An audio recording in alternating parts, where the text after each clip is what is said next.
The movie begins with scenes of a mysterious alien flying through space in a spacesuit at the speed of light towards Earth to save his planet and landing somewhere in New Mexico. After crashing, the alien takes on a human form and, while naked, sneaks onto someone's property, prompting the owner to call the police. When the police arrive, they find a man with a water hose in his mouth, responding to questions with disjointed words in broken English. At the station, the man claims he is from another world on a mission, having just learned the language. He asks for water and then reads a name on an officer's patch, announcing his name is Faraday. Asked who can pick him up from the station, he names Justin Falls. Meanwhile, Justin is preparing for another shift at a toxic waste disposal facility. Once a promising scientist, she now takes care of her sick father and raises a young daughter. Receiving a call from the station, she goes there, but does not recognize the man. Faraday then starts quoting her scientific work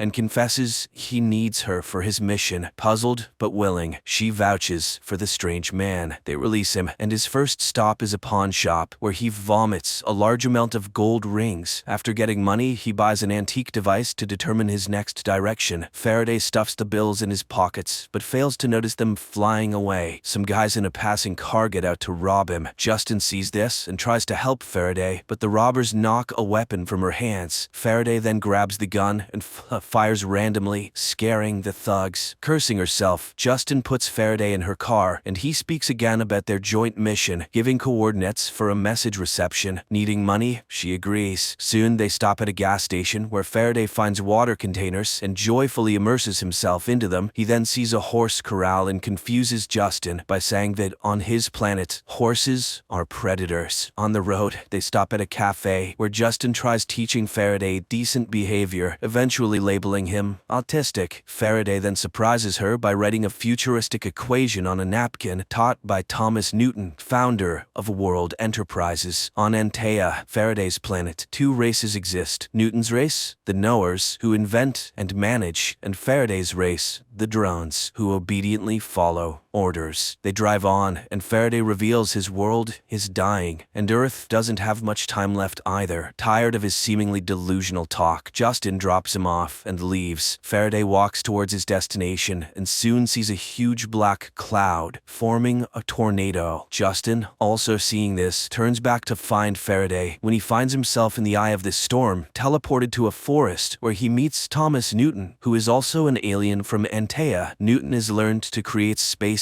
only certain beings can enter. He warns Faraday to stay away, as agents are hunting him. In response, Faraday reproaches the teacher because all of Antea was waiting for his return with water. But time passed, and there were fewer and fewer Anteans left. They considered Newton a traitor and even decided to erase his name from memory. But Faraday believes him. Then Newton advises Faraday to introduce a virus into Antea, which he calls humans, and most importantly, to see everything through the eyes of a human, but not to get attached to earthly life. He sets Faraday a goal: reclaim the company taken from him, because there lies the key to salvation. But he will need Justin's help. Meanwhile, the woman tries to take shelter from the hurricane in her car. Suddenly, everything calms down, and she sees Faraday in front of the car, looking intimidating and repeating only one word: origin. Terrified, Justin drives away. Faraday sets off on foot and soon reaches the familiar cafe. The waitress recognizes him, offers water, and finds out for him that Origin is a corporation in Seattle. Meanwhile, CIA agent Clay receives a dinner invitation from his boss and foster mother Finch. He recently made a mistake resulting in a child's death, and now only success in a new case can save his job. Finch tells him about the strange tornado, which was actually a dialogue in the form of signals sent and received from space, something that last happened 40 years ago. Back then, Dr. Papel, who now lives in Alaska, was involved. Clay must go there and find out everything he can. At the same time, Faraday takes a taxi to the airport and, realizing he needs documents for the flight, steals them from the driver. But upon entering the terminal, he suddenly feels very ill. The radiation from the passenger and luggage scanning systems affect him. He vomits a large amount of water and loses consciousness. Justin is called by the police to pick up Faraday, who is now in her jurisdiction. She arrives to find him pleading to be taken to Seattle, as the tornado was a message. She finally believes he is an alien. Faraday explains that the Origin Corporation has blueprints for a device that can save Antea. As a nuclear fusion expert, she can help him build it. Justin takes Faraday home and introduces him to her family. He is baffled by why people keep useless old people instead of disposing of them. At home, Justin's father Josiah plays his favorite jazz, which delights Faraday. Meanwhile, CIA agent Clay makes his way to Alaska and finds PayPal's house, but he is immediately struck on the head and loses consciousness. The young man comes to, tied to a chair with his mouth taped shut. The mad old man cuts him to make sure he is human. PayPal is convinced the agent came for the film. He starts to recall Newton, whom he turned into a psychopath. Then, Clay manages to free himself, but the old man grabs a rifle and, threatening the agent, suddenly shoots himself. At the same time, Faraday, sitting at a table, watches the traditional prayer in confusion, not understanding who Josiah is talking to. Josiah regrets his daughter abandoning her scientific work. Faraday cannot understand why she wastes her potential on a worthless old man. An upset Justin takes her daughter to a neighbor. Faraday stays with Josiah. He looks at the old man and then reaches out to him. Justin sees flashing lights and runs to the house, finding Josiah standing on his feet while Faraday convulses in a corner, saying they can now go to Seattle. Father and daughter rush to him and find the alien completely dehydrated. They carry him to the bathroom where he drinks greedily. Then he suddenly falls. A black substance emerges from him, rises into the air, and disappears into the ventilation. After that, Faraday fully recovers. In the morning, Josiah, for the first time in years, gets himself ready and insists his daughter take Faraday to Seattle, gifting him a suit and a hat. On the road, Faraday explains they need to infiltrate the Origin Corporation's vault and find Newton's 10th project. The woman is skeptical, so Faraday asks to stop the car, approaches a long broken oil derrick, extracts a glowing sphere from himself, and inserts it into the machine's engine. The oil derrick starts working, and the alien explains that it is quantum synthesis, which can operate for hundreds of years. He used this energy to travel to Earth. Newton's project will provide the necessary energy, restore Antaea's core, and enable the recreation of water. Earth is currently on the same path, and Justin was very close to solving the mystery. Meanwhile, in Alaska, Clay finds an old projector and a film reel showing an experiment on Newton, where his face was removed. The shocked agent burns down the old psychiatrist's house. Faraday and Justin stop at a hotel for the night. The alien lies on the water in the pool, looking at the stars, and predicts Earth's imminent doom. Then, Justin sets a condition. She will help achieve the goal, but the device's blueprints must remain on Earth. Faraday agrees and informs her that they need to find Hutch. It turns out Hutch is the dismissed brother of the Origin Corporation's manager. However, seeing Faraday's calculations on a napkin and hearing Newton's name, he refuses to have anything to do with them. Clay meets with Finch. He has traced Newton's entire path. The US government practically stripped Newton, who amassed a fortune and founded Origin, of everything, replacing him with their own person while torturing the alien himself. Newton then disappeared after speaking about the project. Now, another similar entity has appeared. Finch reminds him of the case's danger, but agrees to assign him the investigation, providing him with an analyst, Elizabeth. At that moment, Hutch finally comes to Justin and Faraday. He recalls Newton's projects and tries to convey to the pair what will happen if quantum energy is used on Earth. It would mean the death of the entire energy system, the ruin of oligarchs, and the closure of power stations. Who would let them do such a thing? Clay meets Elizabeth, who intercepted the last signal. Her file states she betrayed her own family. She reminds him of the child who died because of him. Clay realizes they are a team and orders her to track down the alien from the tornado. Hutch informs them that Origin is in London, but his relationship with his sister is very poor. Faraday suggests a demonstration of his quantum prototype. Hutch arranges a private plane to London. However, during the flight, Faraday's face suddenly starts to melt. Hutch barely manages to calm the stewardess, who is in shock after witnessing it. They arrive and infiltrate a club where scientific proposals are being presented. Faraday listens to a young scientist's presentation, but suddenly goes to the board and writes the correct formula. When questioned by the committee, he announces he came to demonstrate quantum synthesis processes. Seeing disbelief, he takes at the sphere, and instantly, all of London's electricity cuts off and then turns back on. The next day, the news goes global. Justin asks her father to come to London with her daughter Molly. Hutch receives numerous congratulations. Faraday is outraged by Earthling's wastefulness and the fact that there is nothing about his teacher Newton on the internet, as if his life was simply erased. Hutch decides to go to his sister's estate uninvited. Elizabeth tracks them and reports to Clay, showing him Faraday's airport photo. She is sure he is an alien. She also obtained information about a Mary, who was Newton's friend. Clay heads to the monastery clinic where she works. Faraday's team arrives at Hutch's sister's estate. Justin talks about the prototype that can light a city for almost a year using just a liter of water. Edie opposes, but then Faraday mentions Newton's name. Edie's son admits he has music recorded by the scientist on an old device and leads Faraday to his grandfather's study. At the same time, Clay arrives at the monastery clinic and meets Mary. Meanwhile, Edie's consultants bombard Justin with questions, making her feel unwell. During this time, Faraday receives a musical sphere and upon playing it, hears strange sounds. In the monastery, Mary recalls that Newton told her about his wife and begs Clay to protect the alien, as he